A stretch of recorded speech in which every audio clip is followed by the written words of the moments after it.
I'm Miss Aguilar, and I want to go ahead and get started. We're going to be discussing the 2017 FRQs for the AP Biology exam. So if you want to follow Fiveable on any of their platforms, this is their info. So like I said, today in this stream, we're going to be talking about the current knowledge of the AP exam structure, tips and strategies to solving FRQs, and we're going to practice 3 essential questions from the 2017 FRQs, 2 long FRQs, which are estimated to take about 22 minutes on the exam itself. We might take a little longer than that per FRQ. And there's 1 short FRQ that I would like to go over if we have enough time. So just a quick intro about myself. I'm Ms. Aguilar. I've been teaching for about 5 years now.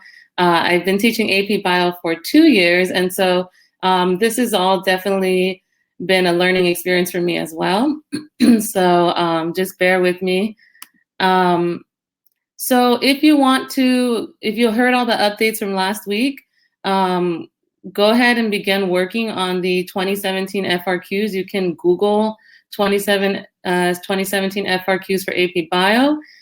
If you want to work on any other questions like question 4, 5, and 6 while I go over some essential announcements, feel free to do so. Otherwise, we'll start together on question 1 in just a few minutes, okay? Please feel free to ask any questions on the topic, even if you think it's too simple or too easy, because that's why we're here. I know that a lot of students are at different levels, so some of you might think that things are super easy and that maybe I'm going too slow for your pace or whatnot, but you know, everyone learns differently, and so just don't be shy, and this is a judgment-free zone. So go ahead and ask your questions if you feel lost or confused about something, okay? All right, I see some of you have it ready to go, so we'll go ahead and start. Go ahead and scroll to question 1. Remember, these are suggestions that I'm giving you, so obviously you do not have to follow them. You can do whatever works best for you, but this is just a stepwise process that I think will help if you don't have a strategy or approach to these questions. Hopefully this will help you. So let's go ahead and get started on it. Step 1, I want you guys to read the question carefully, and if you need to reread it again and break it down, that's totally fine. This next step you're going to do is basically summarize the question in your own words. And the last thing is you're going to answer the parts by staying organized. Okay, so we're going to try to follow those steps today. So let's go ahead and pull up question 1 of the 2017 FRQs and get started. So let me go ahead and read the question for you guys. This is going to be a 22-minute long question, so we are going to spend a significant amount of time analyzing it, just so that you guys know. This live stream ends at 2 p.m., just an FYI. Okay, so the first thing that we're given is a table. It says the effect of 0.1 millimole caffeine on memory in bees, and they give us a table. So you can either analyze the table or you can just start reading the question and go back to the table. I personally like to just start answering the question and reading the question first. So in flowering plants, pollination is a process that leads to fertilization of an egg and the production of seeds. Some flowers attract pollinators, such as bees, using visual and chemical cues. When a bee visits a flower, in addition to transferring pollen, the bee can take nectar from the flower and use it to make honey for the colony. Nectar contains sugar, but certain plants also produce caffeine in the nectar. Caffeine is a bitter-tasting compound that can be toxic to insects at high concentrations. To investigate the role of caffeine in nectar, a group of researchers studied the effect of 0.1 millimole caffeine to bee behavior. The result of an experiment to test the effect of caffeine on bees' memories of a nectar source are shown in table 1. All right, so just the first thing we're going to do is we read the question. We need to kind of break it down. Some of the key things that stood out to me are pollination produces seeds. Flowers attract bees. Bees use nectar to make honey. and honey contains sugar and caffeine, or the nectar can contain sugar and caffeine. All right, so next thing we're going to do is summarize the question. So let's go ahead and read the question. A, on the axis provided, construct an appropriate labeled graph to illustrate the effect of caffeine on the probability of bees revisiting a nectar source. Okay, so they want us to basically, we see that scientists tested the effect of caffeine on bees' memories. Now we need to graph the results from the table. Okay, so now's a good time to look at the table. Okay, so let's scroll to the table. We see the effect of caffeine in bees on bees' memory. Oh my goodness, I'm jumping ahead too much on my own terms, but basically we're looking at the effect of caffeine on the memory in bees. All right, so if you look to the very left, you can see the treatment. There's a control, and then there's caffeine. And then the other section is talking about memory, so average probability of revisiting a nectar source plus or minus 2 standard error. Then we see after 10 minutes, we see the results of the control and caffeine. After 24 hours, we see the control and the caffeine. So it's asking us to graph this, but before we do, does anyone remember what a control is or why we need a control? Yes, we're measuring the change to make sure the results are due to experimental condition. Yeah, it's basically to just check that we had some kind of initial normal treatment, and to see if whatever we're changing, whatever variable we're adding to this situation is actually changing the experiment. All right, so now we're going to talk about independent variables. If you don't remember what that is, just for quick reminder, it's the one thing that you're changing on purpose, and the dependent variable is the one thing that you are measuring. Okay, so let's go back to the question.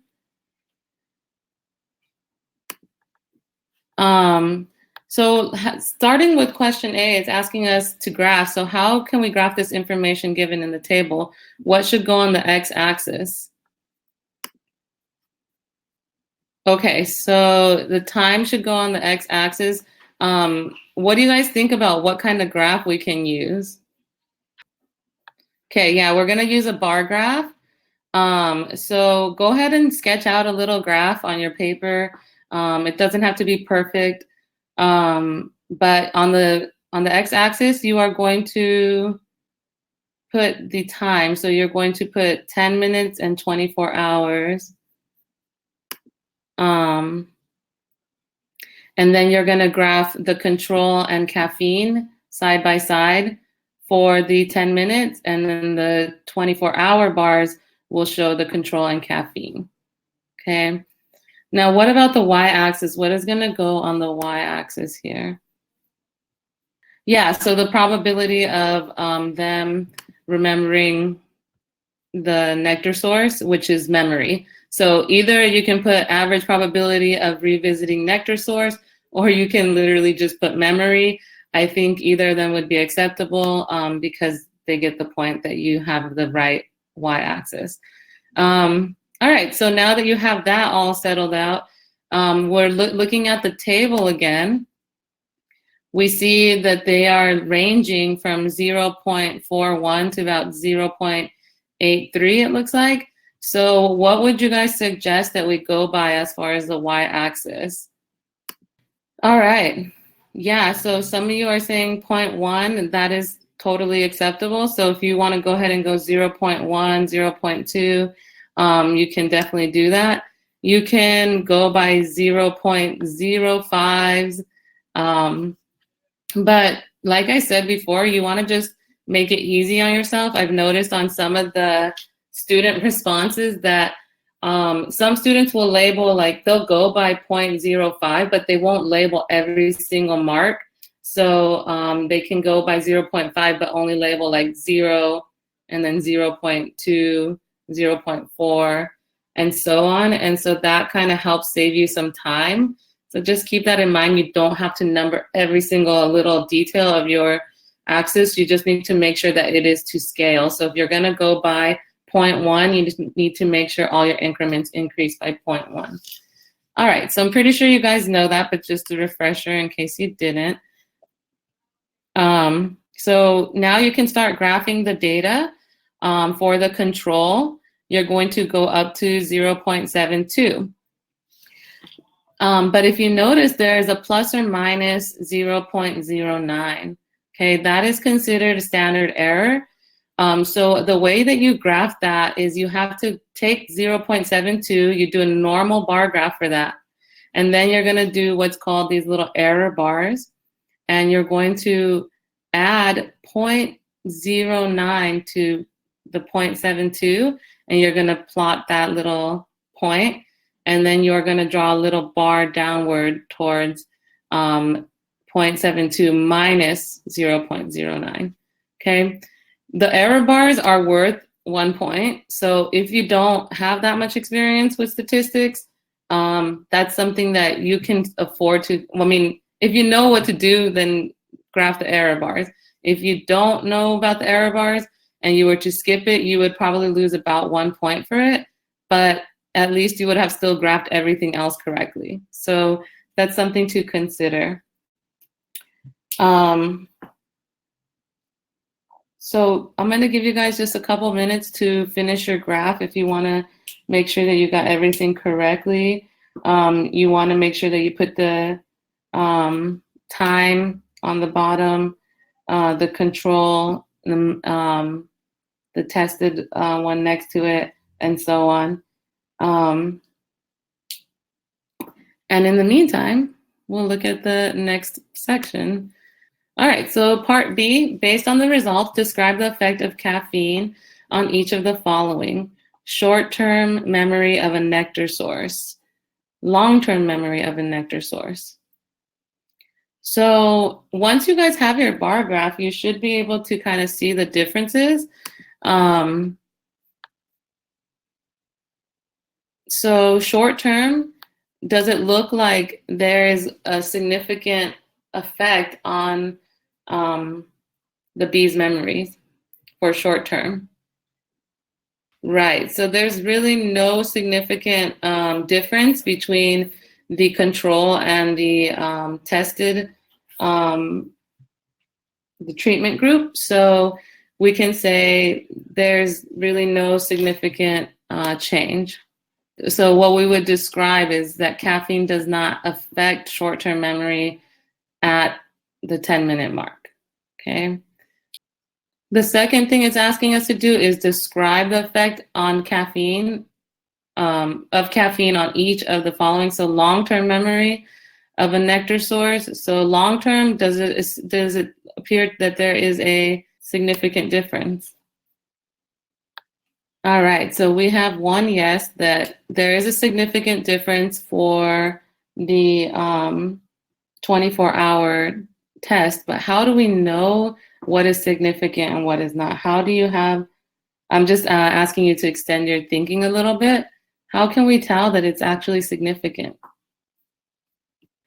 The control group is drastically less, but the error bars are what actually clue us into to it being significant.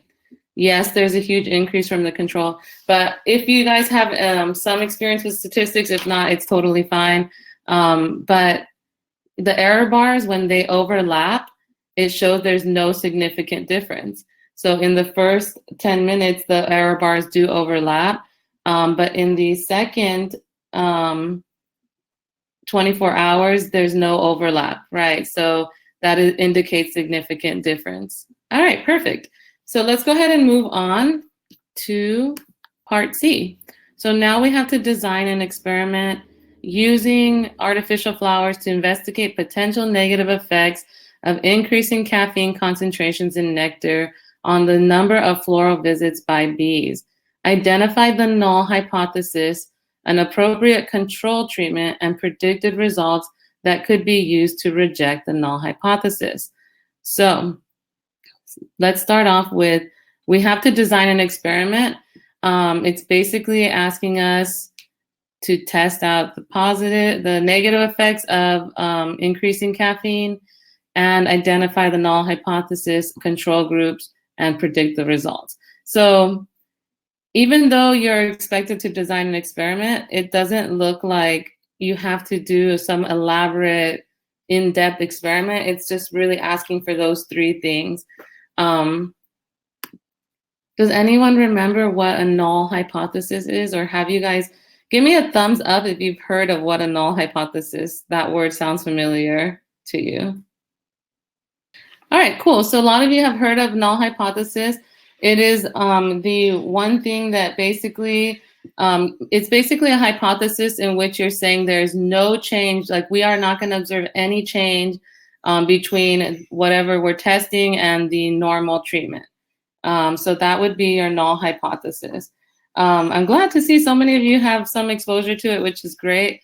The other type of hypothesis is an alternative hypothesis, and that would be one that you're saying, okay, we are gonna see a change, and that would be your hypothesis, or there is going to be a significant change. All right, so now let's move on. So it's asking us to give our null hypothesis. So our null hypothesis in this case should say, increasing caffeine will have no effect on the number of bees that visit flowers. Okay, so you could do that in a fancy way, or you could just say it in your own words. Increasing caffeine concentration has no effect. Nothing is changing. That's the null hypothesis on the number of floral visits by the bees. All right. So what is going to be the normal treatment or the control? Yeah, guys, you're doing great. So it is no caffeine, right? Because normal flower nectar with no caffeine, that's correct. That's going to be the normal treatment. And then the other, the thing that we are going to test, right, is going to be to see how much caffeine is going to affect the bee's memory. All right. So now we don't even need to identify the alternative to it. We just need the control and no caffeine. You can just write that down and move on to the next thing.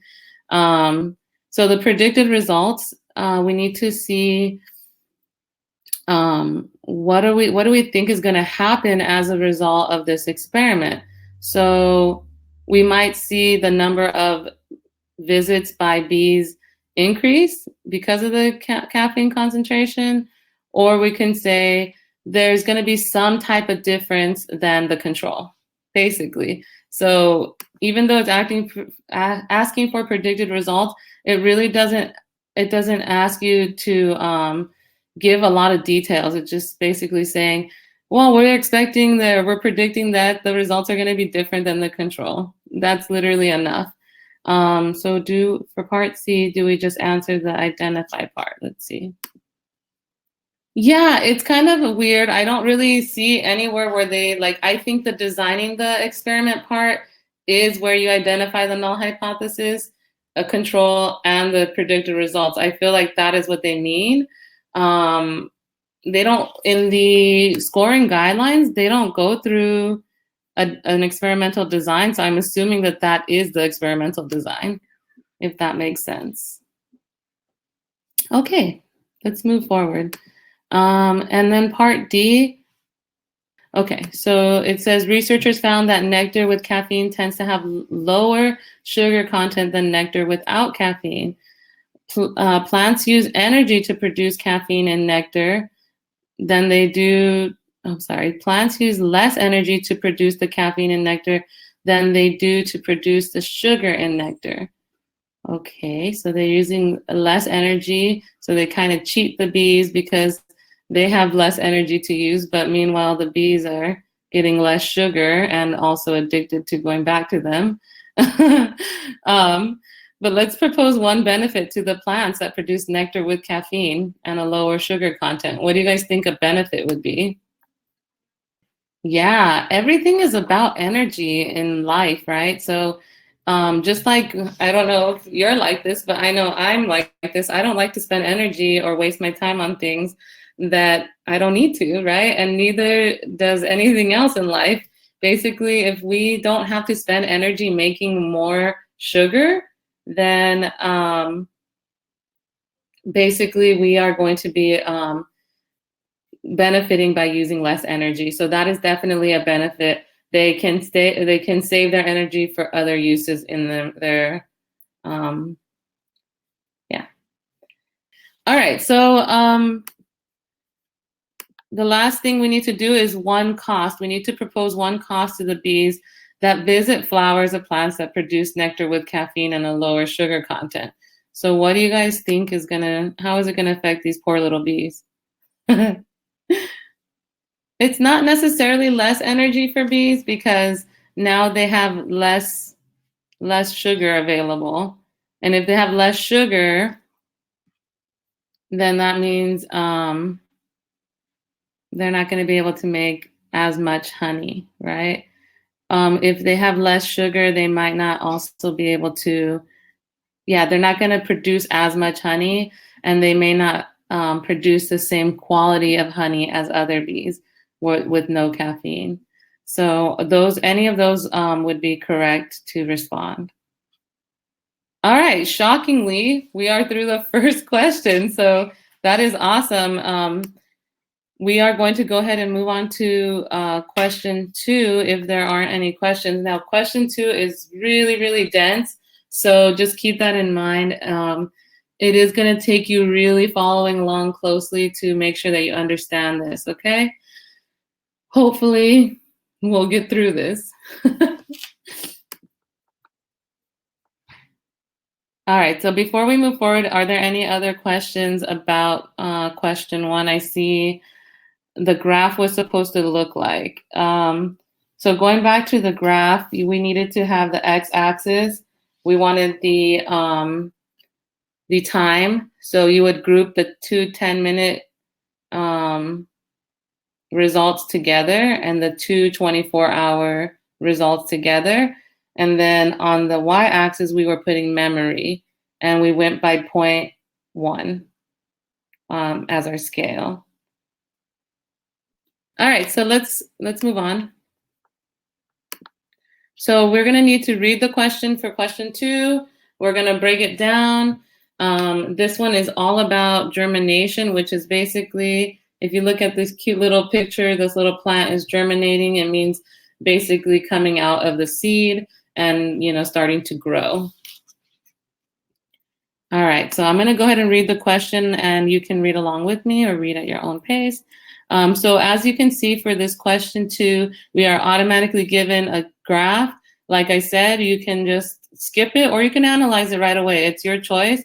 I'm going to skip it for now just for my own sake. So fires frequently occur in some ecosystems and can destroy all above ground vegetation. Many species of plants in the ecosystems respond to compounds in smoke that regulate seed germination after a major fire. Carrageenans, or CAR, and trimethylbutanolides, TMB, that's a mouthful, are water-soluble compounds found in smoke that are deposited in the soil as a result of fire. CAR and TMB bind to receptor proteins in a seed. In a study on the effects of smoke on seeds, researchers recorded the timing and percent of seed germination in the presence of various combinations of CAR and TMB. The results are shown in figure 1. Now, I see there's more information, but I think it's talking about the table, so I don't want to get overwhelmed with that. So I'm going to just stop reading the question right there. So far, we know that CAR and TMB are compounds found in smoke, and they are deposited in the soil, and they bind to receptor proteins of the seed. Okay, that is pretty much what we're looking at so far. Now, let's kind of summarize the question. The researchers made the following claims about the effect of CAR and the effect of TMB on seed germination relative to the control treatment. So now we're looking at, okay, the scientists are looking at these 2 compounds, and they're trying to see how does it affect how plants grow. Okay, so that's the summary of it. All right, so now moving on to part C, we're going to stay organized. We're going to start with part A, and we're going to answer the question. So CAR alone affects the timing of seed germination. Okay, so for this one, oh, I missed an important part, which is why it's important to read the whole question.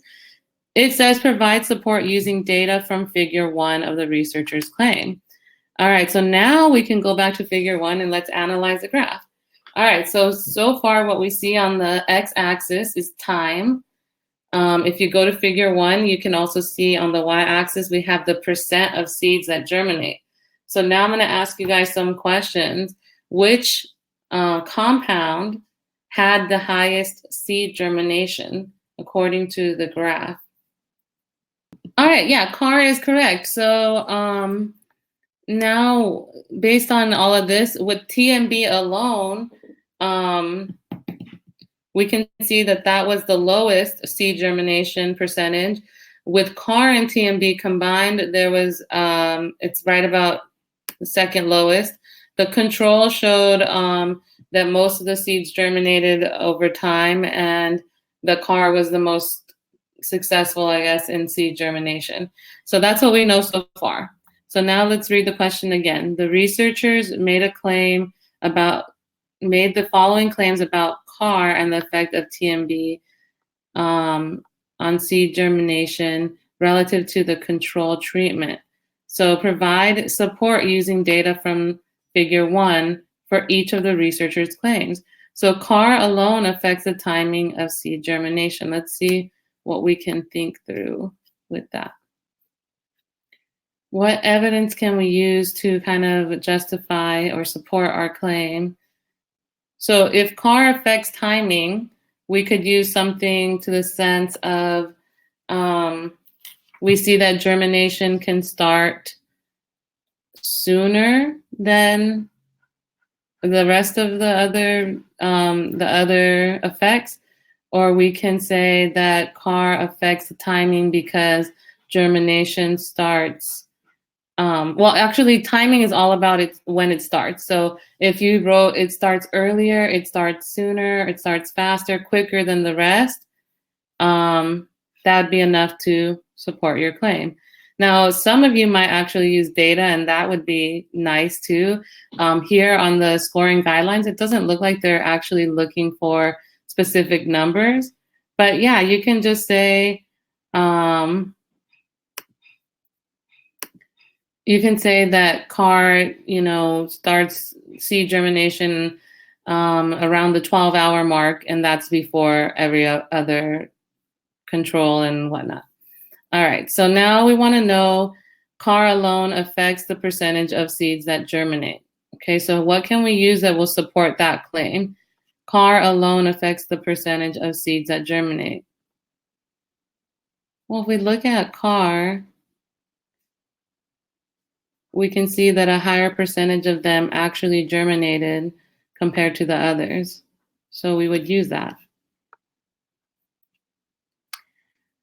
The next thing, TMB alone affects the timing of seed germination. Again, timing is when it starts. So TMB alone, basically it started later than CAR and the control.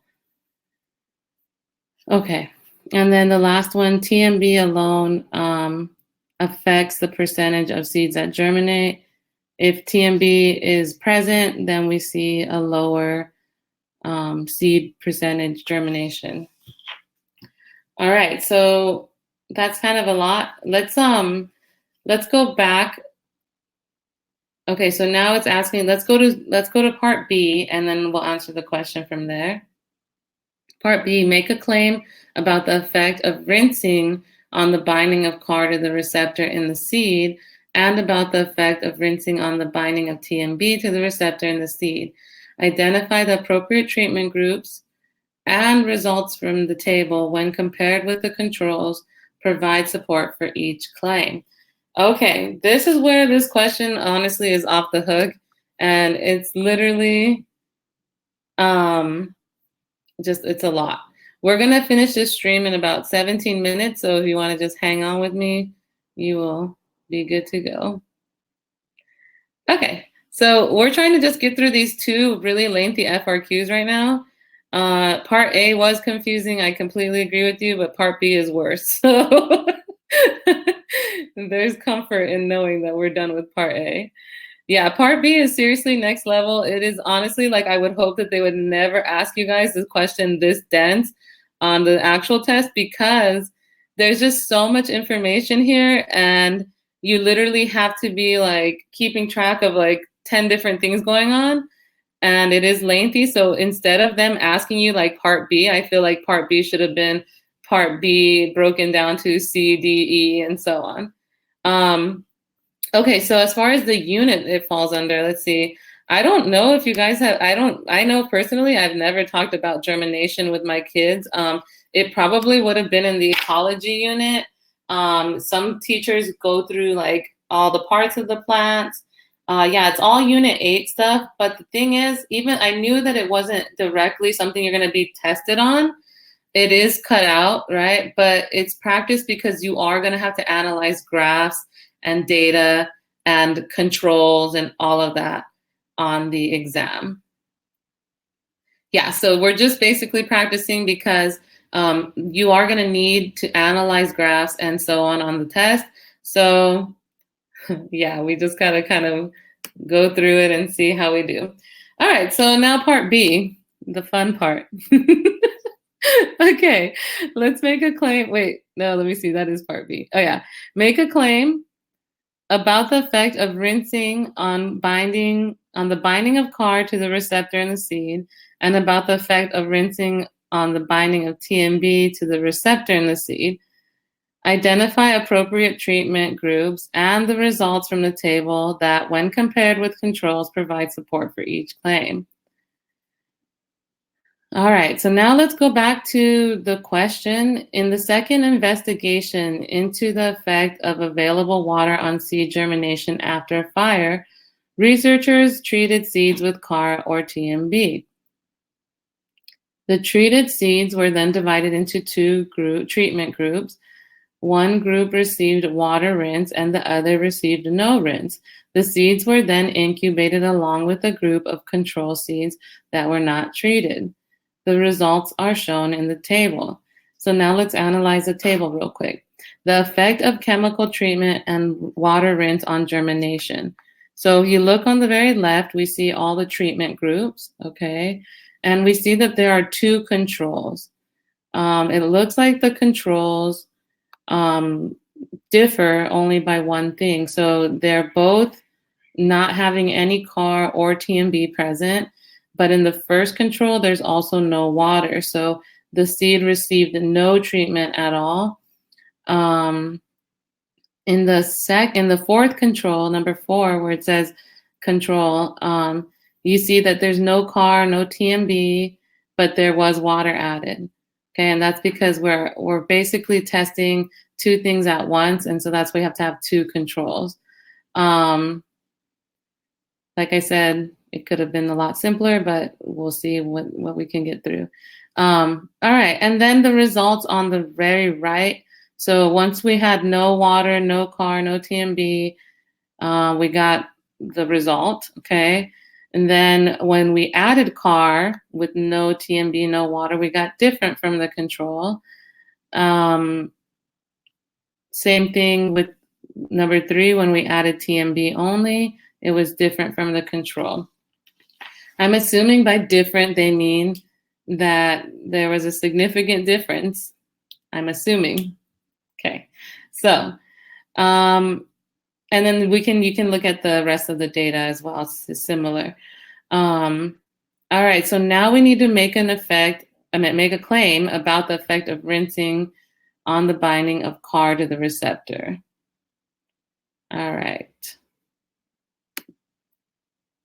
So the first thing you can say is that CAR remains bound after rinsing, so that it still is found on the seed. And then what you would have to use for that support is group 2 or group 5. Okay, so let's look at group 2 and 5. Group 2 shows that using CAR was different from the control. Group 5 also says that using CAR was different from the control. Okay, so I'm assuming that's all they're looking for. All right. Okay, so it said earlier, let's go back to what does it mean by binding. So it said earlier in the question, these compounds are deposited in the soil and the compounds bind to the receptor proteins in the seed. So it's kind of like the outside of the seed has molecules that will bind with these compounds, and those molecules are signals. It's like cell signaling, where it tells the seed that it's time to start germinating. So if either of them bind, it's going to affect the timing of the growth, right? So we'll keep going, and then we'll see if this question will make more sense to you as we go along. So next thing we need to know is we need to make a claim about the effect of rinsing on binding of TMB to the receptor of the seed, in the seed. All right, so if you guys look at the table, group 3 and group 6, TMB was with the rinse was different than the control 1. But rinsing did affect TMB binding because when it was rinsed, it was the same as the control. Like I said, if this was something, this is pretty extensive, right? So you would really have to analyze all of this really carefully. I recommend that after this is over that you may go back and kind of like work your way through the claim and the support, just to kind of refresh, because it is kind of a lot. And honestly, because they said, like, it's hard to determine that it was basically rinsed off and that it had, that the TMB didn't remain there. And all of that stuff is kind of difficult to show with just saying, oh, the control was different than the results, you know? So it's a little complicated. I do agree with that. But like I said, go through it again and see if it makes a little more sense to you at that point. In the interest of time, I think we should just move on to part C. It doesn't look like this is about inhibitors, but yeah, it's a good question to ask, just because, you know, there could be some type of inhibitor. It might actually, I don't know. That's actually a really good question, because it looks like the second one, TMB, is almost like inhibiting, it's like stopping growth. It's not necessarily inhibiting the receptors, but it's kind of stopping growth until there's water available. Okay, so we're going to get to that in part C.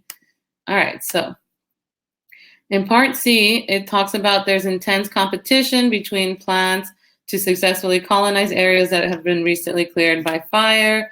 Describe one advantage of CAR regulation and one advantage of TMB regulation of plants that live in an ecosystem with regular fires.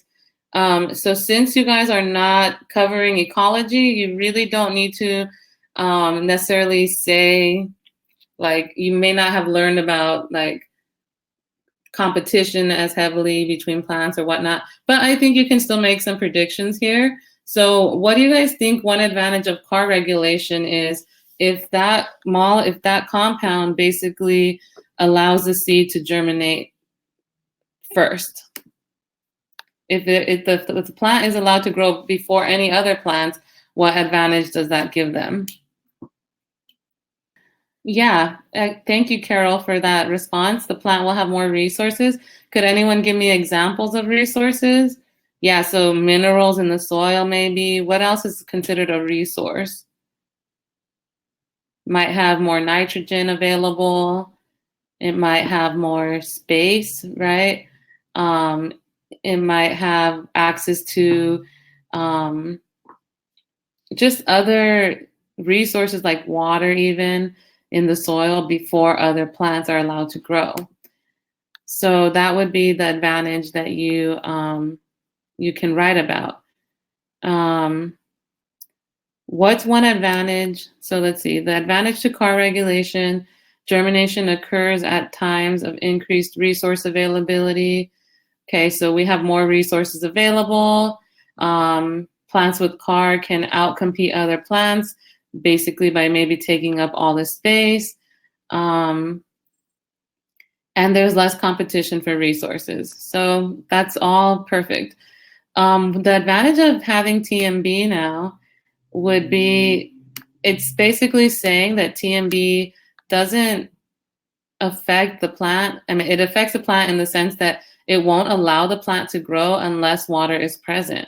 So how do you think that's an advantage if it doesn't allow the plant to grow until water is present? Yeah, it's basically ensuring that the plants have suitable environmental conditions like water to grow, right? There's no point in like, oh, let me be the first one to germinate, and then you are, and then you're like, wait, there's nothing here. I don't have enough water. I don't have enough food. I don't have any resources to continue growing. And obviously, plants use like minerals, like we said, or chemicals like nitrogen to help them grow, as well as photosynthesis, so they don't technically need food. But just having suitable conditions for the environment is super important. And if you're the first one to grow but you dry out because there's not enough water, then it kind of defeats the purpose of growing to begin with, right? Or growing at that time. All right, so that is it for part 2. Like I said, I think that that is a very rigorous question. I do think that it's definitely doable. All of these questions are going to be rigorous, especially when you see them on the AP test. You're going to say, my teacher probably never taught me this, or you're going to say like, this is a terrible question, or you might have a lot of negative doubts and negative thoughts going through your mind when you first see the AP test. But I do think that you can do it. That's why we're practicing. We're reading the question. We're practicing how to analyze graphs. We are learning how to respond to the questions. So you can do it. It's just about having the mindset that, okay, I'm going to tackle this one step at a time. We work through several. I know I can do this, and so on. There's only going to be 2 FRQs on the test. That is correct. Luckily, so that's why I don't share the other strategies. Oh, here's a quick picture real quick. This was talking about plant growth, so I thought I'd show some plants here. And then these are just some words of encouragement for you guys. Thank you guys all for showing up today. You guys did a good job participating. Like I said, the information you get on the test might seem unfamiliar at first, but if you take it one step at a time, you're going to be okay. So you've got this. Just keep practicing. I'll be here next Wednesday, same time. So just continue to show up so that you can practice and you can have an advantage over everyone else. Like I said, the more exposure you have to FRQs and the more that you're able to just kind of say, once you tackle them and you kind of see you have what it takes to break it down, you're going to feel a lot more confident.